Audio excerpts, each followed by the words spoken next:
Hello everyone. Once again welcome to Net Biology. We were talking about excretory system. Excretory system के बारे में हम बात कर रहे थे और यहाँ तक हमने कंप्लीट कर लिया था ऑस्मोरेगुलेशन तक. ऑस्मोरेगुलेशन क्या है? वाटर और इलेक्ट्रोलाइट का मेंटेनेंस. किडनी किस तरीके से वाटर को मेंटेन करती है, इलेक्ट्रोलाइट को मेंटेन करती है, सल्यूट्स को मेंटेन करती है, ये चीज़ हम देख चुके हैं. ठीक है. अब एक और टॉपिक है इसी से रिलेटेड, वो है ऑस्मोरेगुलेशन इन फिशेज. फिशेज जो होती हैं, बहुत सारी फिशेज हैं. कुछ फ्रेश वाटर में रहती है, कुछ मेराइन वाटर में रहती है. तो दोनों में किस तरीके से किडनी ऑस्मो रेगुलेशन कर पाती है, किस तरीके से इनमें ऑस्मो रेगुलेशन होता है, ये चीज़ हम देखने वाले हैं. इनमें क्या क्या प्रॉब्लम्स आती है और इनके एडेप्टेशंस क्या क्या हैं. ठीक है. इंपॉर्टेंट टॉपिक्स है. ये टॉपिक बीएससी एमएससी में भी पूछा जाता है और हो सकता है कि नेट के एग्जामिनेशन में भी आ जाए. ठीक है. इंक्लूडेड नहीं है सिलेबस में, लेकिन ये क्वेश्चन दे सकते हैं. तो ऑस्मो रेगुलेशन इन फिशेज, पहले तो 3 कैटेगरी की फिशेस होती हैं. 3 टाइप की कैटेगरीज हो सकती हैं. कैसे करके सराउंडिंग है और कैसे फिशेस का इंटरनल इन्वायरमेंट है, उसके बेसिस पे. पहली category having body fluid isotonic to the surrounding medium. बाहर का जो मीडियम है और अंदर का जो मीडियम है वो आइसोटोनिक है.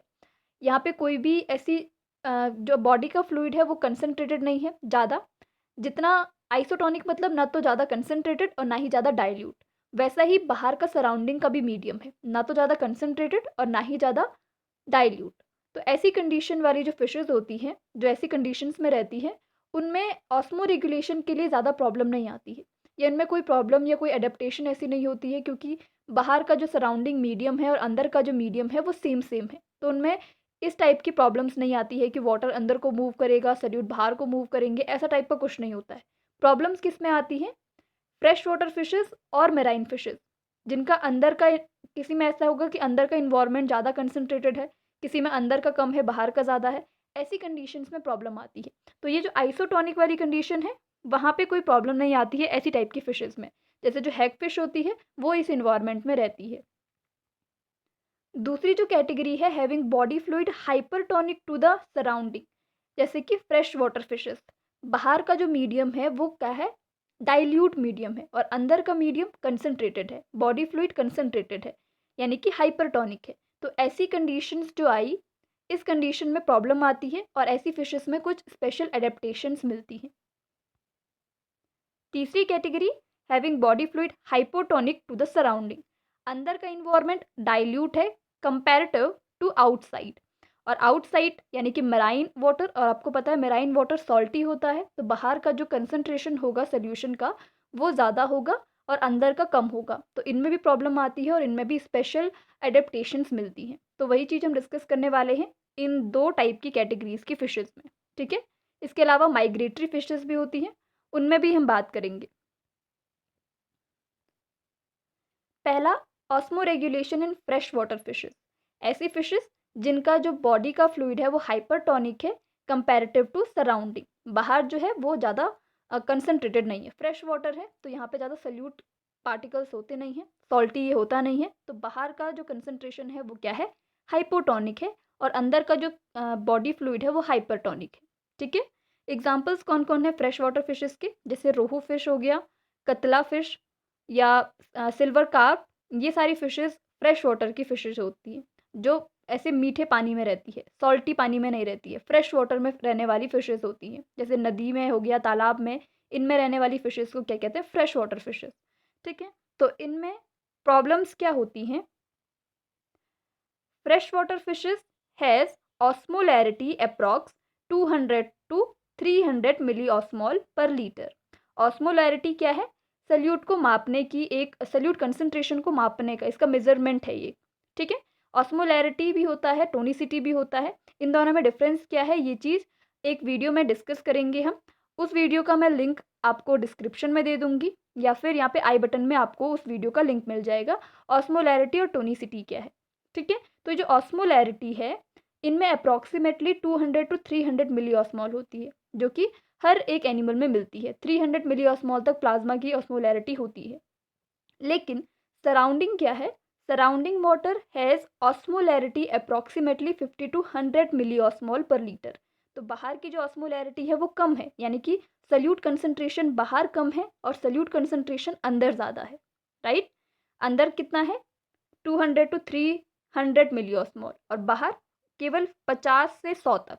तो बाहर कम होने की वजह से क्या होगा, therefore fresh water fishes have hypertonic या जिसे हाइपोऑस्मोटिक क्या होगा, इसका बॉडी फ्लूइड होगा, हैव हाइपरटोनिक और हाइपोऑस्मोटिक बॉडी फ्लूइड, यहाँ पे बॉडी फ्लूइड भी है। ठीक है, इनके पास हाइपर ऑस्मोटिक और हाइपरटोनिक टाइप का बॉडी फ्लूइड होता है, बाहर कम है। तो इनमें क्या प्रॉब्लम आएगी, आपने ऑस्मोसिस पढ़ा है, डिफ्यूजन पढ़ा है, अगर आपको नहीं पता है तो उसका भी वीडियो आपको मिल जाएगा। ऑस्मोसिस में क्या होता है, मूवमेंट होता है सॉल्वेंट का, केवल सॉल्वेंट का, क्योंकि यहाँ पे सेमी परमिएबल मेम्ब्रेन होती है। और डिफ्यूजन में क्या होता है, सॉल्वेंट और सल्यूट दोनों मूव करते हैं। ठीक है, तो वही चीज़ है, सल्यूट मूव करेगा और सॉल्वेंट मूव करेगा। और किधर साइड को इनकी डायरेक्शन होगी ये देख लेते हैं। सबसे पहला, more water comes inside from surrounding by endosmosis. Endosmosis की प्रोसेस में क्या होता है, जो बाहर का जो फ्लूइड है, बाहर का जो फ्लूइड है वो क्या है, हाइपोटोनिक, और अंदर का फ्लूइड हाइपरटोनिक। तो उस कंडीशन में ऑस्मोसिस किधर साइड को होगा, अंदर साइड को होगा, है ना, बाहर से अंदर की ओर आएगा। अंदर कंसनट्रेटेड सोल्यूशन है, बाहर डाइल्यूटेड सोल्यूशन है। बाहर वाटर की कंसनट्रेशन ज़्यादा है, अंदर वाटर की कंसनट्रेशन कम है। तो कहाँ को मूव करेगा, बाहर से अंदर की ओर मूव करेगा, जब तक दोनों की कंसंट्रेशन एकदम इक्विलिब्रियम मेंटेन ना हो जाए, दोनों में बैलेंस कंडीशन ना आ जाए, तब तक ये मूव करता रहेगा। तो वही चीज़ है, बाहर से जो वाटर है वो ज़्यादा वाटर अंदर की ओर आएगा। ठीक है, ऐसी कंडीशन इनमें होगी। दूसरी उनमें क्या प्रॉब्लम होगी, passive outflow of salts takes place in them. जो डिफ्यूजन के थ्रू सॉल्ट होंगे, यानी कि जो सॉल्यूट्स होंगे, वो बॉडी फ्लूइड से बाहर की ओर जाएंगे, है ना, बाहर की ओर जाएंगे, क्योंकि बाहर कम है और अंदर ज़्यादा है, तो उसी डायरेक्शन में फ्लो होगा। जहाँ कम है तो वहाँ वो ज़्यादा बढ़ाने की कोशिश करेंगे, इक्विलिब्रियम मेंटेन करने की कोशिश करेंगे। और ये कैसे होता है, डिफ्यूजन, क्योंकि ऑस्मोसिस में सल्यूट पार्टिकल्स मूव नहीं करते हैं, सेमी परमिएबल मेम्ब्रेन से ये रुक जाते हैं, सल्यूट क्योंकि बड़े होते हैं साइज में। तो डिफ्यूजन की प्रोसेस के थ्रू ये दोनों ही चीज़ें पैसिवली हो रही है। ठीक है, पैसिवली वाटर अंदर की ओर मूव कर रहा है बाय द ऑस्मोसिस, और सल्यूट पार्टिकल्स बाहर की ओर मूव कर रहे हैं बाय द डिफ्यूजन। ये दो प्रॉब्लम्स इनमें होती है। ठीक है, यही एक डायग्राम के थ्रू भी बताया गया है, osmo regulation fresh water fishes. तो यहाँ पे क्या होता है, हम इसके बाद इसमें एडेप्टेशन में देखेंगे कि यहाँ पे एडेप्टेशन कैसे होती है। ठीक है, हमने यहाँ पे प्रॉब्लम्स देखी, अब इसके सॉल्यूशंस देखते हैं कि इनमें क्या एडेप्टेशन है जिसकी वजह से इसका सॉल्यूशन हो पाता है इन प्रॉब्लम्स का। Solute and salts concentration is maintained by specialized cell, chloride cell present in gill. Gill में एक स्पेशल टाइप की सेल्स होती हैं, क्लोराइड सेल्स, जो क्या मेंटेन करती है, सल्यूट और सॉल्ट कंसंट्रेशन। कैसे करके करती है, these cells reabsorb salt actively. Salt जो पार्टिकल्स हैं या जो सल्यूट्स हैं, उनको एक्टिवली रीअब्जॉर्ब किया जाता है बाय द क्लोराइड सेल्स। ये क्लोराइड सेल्स एक्टिवली सॉल्ट्स को रीअब्जॉर्ब करेंगे। इसका मतलब है कि सोल्यूशन में से, अंदर के बॉडी फ्लूइड से जो सॉल्यूट बाहर जा रहा था या जो सॉल्ट्स बाहर जा रहे थे, उनको एक्टिवली रीअब्जॉर्ब कर दिया जाएगा। तभी तो इलेक्ट्रोलाइट बैलेंस रहेगा। अगर वो सब के सब बाहर चले गए, ज़्यादा से ज़्यादा कंसनट्रेशन में वो बाहर चले गए, तो क्या होगा, बॉडी फ्लूइड में सॉल्ट कंसनट्रेशन कम हो जाएगी। इसको बचाने के लिए रीअब्जॉर्प्शन होता है बाय द क्लोराइड सेल्स। इसके बाद दूसरी चीज़ क्या है इनके पास, the kidneys are efficient to remove large amount of water. Kidney इतनी एफिशिएंट होती है कि वो ज़्यादा से ज़्यादा अमाउंट में वाटर को एक्सक्रीट कर सके, क्योंकि अंदर की ओर वाटर ज़्यादा जा रहा है तो इनको वाटर ड्रिंक करने की ज़रूरत नहीं है, तो ये वाटर ड्रिंक नहीं करती है। इनमें ऑस्मोसिस के थ्रू अपने आप ही वाटर अंदर जा रहा है। तो ज़्यादा वाटर अंदर होने की वजह से जो किडनीज होती है वो एफिशिएंट होती है कि वो ज़्यादा से ज़्यादा अमाउंट में वाटर को एक्सक्रीट कर सके। मतलब कैसे यूरिन फॉर्म होगी, हाइपोटोनिक यूरिन, जिसमें वाटर की कंसंट्रेशन बहुत ज़्यादा होगी और उसको एक्सक्रीट कर दिया जाएगा, क्योंकि वाटर पहले ही ज़्यादा है तो उसको कंजर्व करके कोई फ़ायदा नहीं है। कंजर्वेशन किसकी ज़रूरत है यहाँ पे, इलेक्ट्रोलाइट की, और एक्सक्रीशन की किसकी ज़रूरत है, वाटर की। तो वाटर एक्सक्रीट कर दिया जा रहा है और सॉल्ट कंजर्व किए जा रहे हैं बाय द क्लोराइड सेल। ठीक है, the urine of these fishes is very dilute. Dilute urine यानी कि हाइपोटोनिक यूरिन, जिसमें वाटर ज़्यादा प्रेजेंट होता है comparative to solutes. Their urinary bladder is small in size, so whatever urine is formed is expelled out immediately. अब इनमें एक और अडेप्टेशन है और वो क्या है, यूरिनरी ब्लैडर की। यूरिनरी ब्लैडर भी साइज में छोटी होती है, तो जितना भी यूरिन फॉर्म होगा वो जल्दी से जल्दी एक्सक्रीट कर दिया जाएगा। कोई भी स्टोरेज का यहाँ पे कोई फंक्शन नहीं होता है, जितना यूरिन फॉर्म हुआ उसे एक्सक्रीट कर दिया जाएगा, ताकि वाटर बॉडी में ज़्यादा ना रहे, ज़्यादा देर तक ना रहे, उसे एक्सक्रीट कर दिया जाए। और कंजर्वेशन किसका किया जाए, सॉल्ट्स का, यानी कि सल्यूट्स का। ठीक है, अब इस डायग्राम पे आते हैं। यहाँ पे जो वाटर है इससे नेवी ब्लू और हल्का सा ब्लू जो कलर होता है उससे बताया गया है, और जो सॉल्ट है उसे डार्क ब्लू एरो से दिखाया गया है। Gain of water and some ions in food, यहाँ पे ये वाटर को गेन कर रहे हैं by the osmosis. Uptake of salt ions by gills, gills के थ्रू आयंस को भी अपटेक किया जा रहा है। गिल्स में क्या है, क्लोराइड सेल्स हैं। Osmotic water gains through gills and other parts of the body surface, जो ऑस्मोटिक वाटर है वो बॉडी सरफेस से अंदर आ रहा है। ठीक है, ऑस्मोटिक जो वाटर है यहाँ पे फूड के थ्रू भी, और जो ऑस्मोसिस हो रहा है वाटर उसकी वजह से अंदर आ रहा है। तो इसके बाद जो एक्सक्रीशन होगा वो salt ion, excretion of salt ions and large amount of water in dilute urine from kidneys. Kidneys के थ्रू क्या किया जाएगा, कम अमाउंट में सॉल्ट आयन्स, हाइपोटोनिक का मतलब वही है कि सल्यूट्स उसमें बहुत कम हो, और जो लार्ज क्वांटिटी हो किसकी हो, वाटर की हो। तो यहाँ से एक्सक्रीट जो है वो लार्ज क्वांटिटी ऑफ वाटर किया जा रहा है बाय द किडनीज, क्योंकि ऑस्मोसिस से पहले ही वाटर बहुत ज़्यादा जा रहा था, तो उसको एक्सक्रीट करना ज़रूरी है।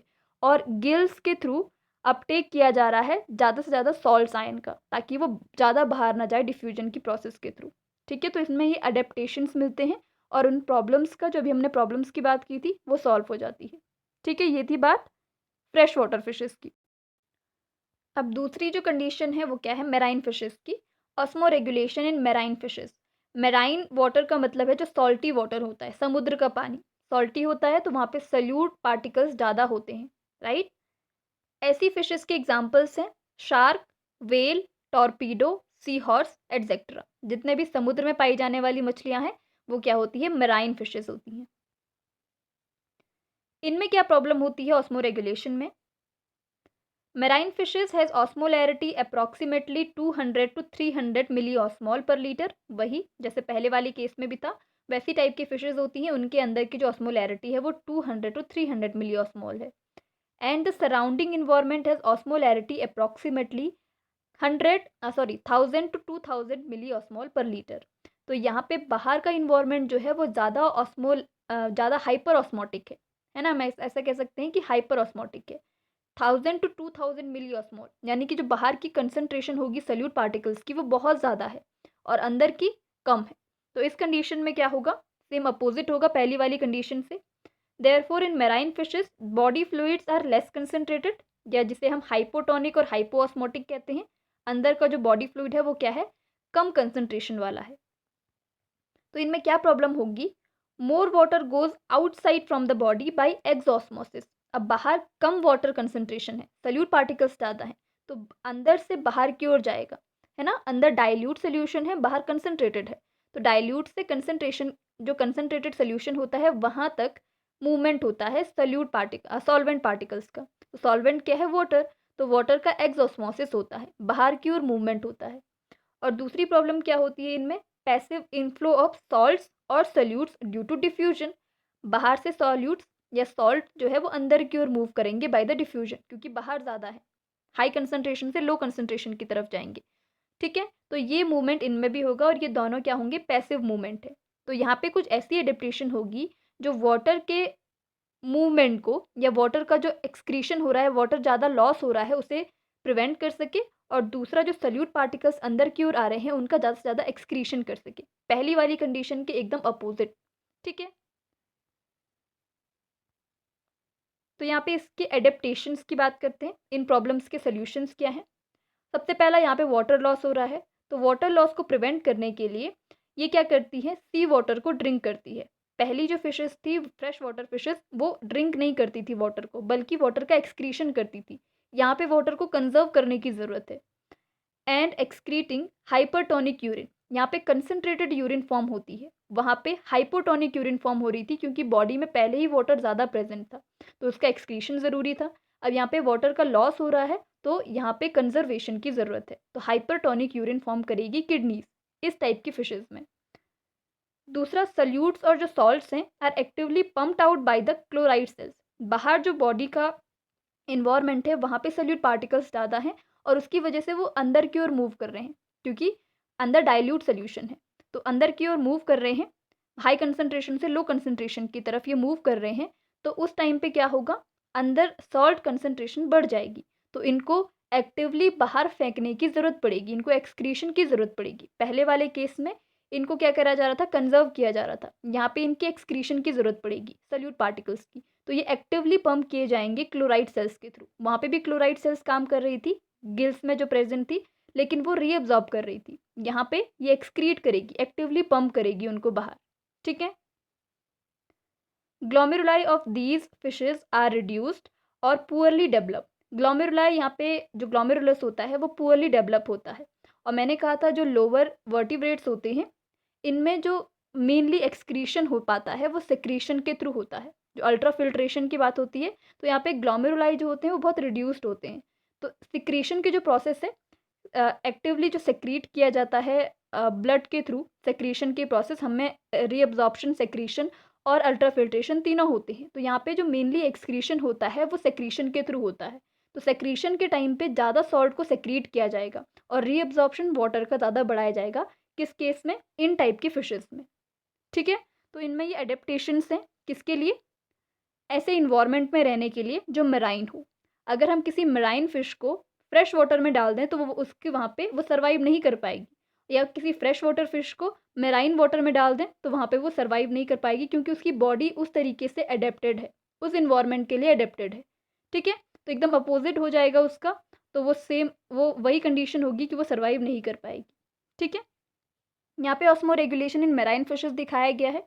यहाँ पे वही चीज़ है, वाटर और सॉल्ट जो है वो गेन किए जा रहे हैं।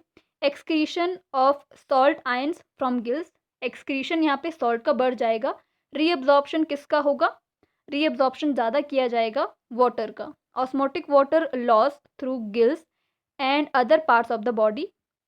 Gain of water and salt ion from drinking sea water, ज़्यादा से ज़्यादा सी वाटर को ड्रिंक करके वाटर का जो लॉस है वो बचाया जाएगा। Excretion of salt ions and small amount of water in scanty urine form kidney from kidney. Kidney में हाइपरटोनिक यूरिन फॉर्म होगी जिसमें बहुत कम मात्रा में वाटर प्रेजेंट होगा और ज़्यादा मात्रा में सल्यूट पार्टिकल्स होंगे, और सल्यूट को एक्टिवली भी पंप किया जाएगा बाय द क्लोराइड सेल्स। किसके केस में, मराइन फिशेस के केस में। फ्रेश वाटर फिशेस के केस में इसका अपोजिट है। ठीक है, अब एक और लास्ट है जो osmo regulation in migratory fishes. तो इनमें दोनों टाइप के मैकेनिज्म चलते हैं, क्योंकि इनको दोनों ही जगह रहना है, माइग्रेटरी है, कभी फ्रेश वाटर में कभी मेराइन में, तो इनके केस में दोनों ही मैकेनिज्म चलते हैं। एग्जाम्पल्स, ईल, हिल्सा, सैल्मॉन, ये सारी फिशेस क्या होती हैं, माइग्रेटरी फिशेस होती हैं, तो ये दोनों ही इन्वायरमेंट में रहने के लिए अडेप्टेड होती हैं। ठीक है, तो इनके पास these fishes has both the mechanism to survive in fresh water as well as in marine water. जब फ्रेश वाटर में रहते हैं तो वही मैकेनिज्म चलते हैं जो एक फ्रेश वाटर फिशेस के अंदर चलते हैं सर्वाइव के लिए, और दूसरे केस में अगर ये मेराइन में रहते हैं तो वही सारी अडेप्टेशंस इनमें होती है जो एक मेराइन फिशेस के अंदर होती है, तो दोनों ही इन्वायरमेंट में रहने के लिए कैपेबल होती हैं। और इन सबको रेगुलेट कौन करती हैं, these mechanism are controlled by endocrine glands, यानी कि हार्मोनल कंट्रोल के थ्रू ये दोनों ही टाइप के इन्वायरमेंट में सर्वाइव करने के लिए कैपेबल होती हैं। और इन पे कंट्रोल किसका होता है, हार्मोन्स का। हार्मोन्स की वजह से ये ऐसे बच जाती हैं, सर्वाइव कर पाती हैं। ठीक है, किस केस में, माइग्रेटरी फिशेस के केस। तो ये था osmo regulation in fishes, fresh water fishes, marine fishes, migratory fishes किस तरीके से अडेप्टेड होती है इन इन्वायरमेंट्स में रहने के लिए, और इनमें किस तरीके से ऑस्मो रेगुलेशन होता है वाटर का भी और सॉल्ट या इलेक्ट्रोलाइट्स का। ठीक है, तो नेक्स्ट वीडियो में अब हम स्टार्ट करेंगे एसिड बेस बैलेंस। एक और टॉपिक रह गया एसिड बेस बैलेंस, और मैंने कहा था जो ब्लड वॉल्यूम और ब्लड प्रेशर मेंटेनेंस वाला टॉपिक है वो हम ब्लड एंड सर्कुलेशन और कार्डियोवैस्कुलर सिस्टम में देख लेंगे, क्योंकि यहाँ पे भी वही टॉपिक इंक्लूडेड है, तो वहाँ पे उनको डिटेल में देख लेंगे। ठीक है, एसिड बेस बैलेंस इसके बाद डिस्कस करेंगे। Thank you so much.